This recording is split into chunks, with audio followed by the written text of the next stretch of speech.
I was born in 1915. My parents were immigrant workers, neither of whom spoke English. They were both Russian Jews. My mother was a seamstress. My father, when he first came here, was a carpenter.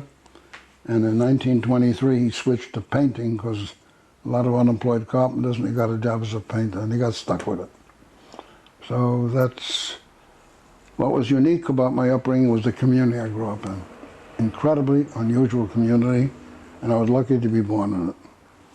It consisted in the main, almost entirely, of immigrant Russian Jews, almost without exception working class, except for small businessmen, small bakery, small grocery keeper. When I was a kid, I couldn't imagine anybody not belonging to a union.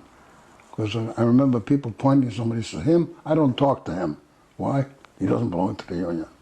It was a common experience when I was a kid. When I was very young, the strongest party in my neighborhood was the Socialist Party. It was the only place in America that was true. And they elected representatives to the State Assembly who were thrown out the minute they arrived. The opposition was the Democratic Party, and this is no bullshit.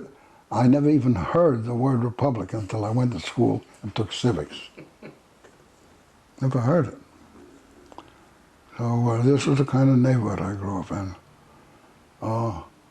Totally secular. There were a couple of synagogues, but nobody went to them. Just a couple of stinking old men, you know. So that was the complexion of my neighborhood.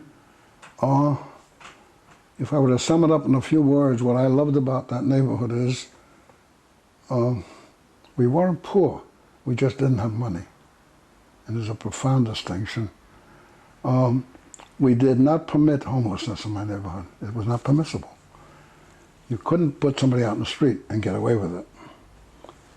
And that hit me personally. It was my first political activity was fighting against homelessness. But before that, when I was about 11 or 12 years old, I walked I must have been 14 or 15. I saw a man eating out of a garbage can.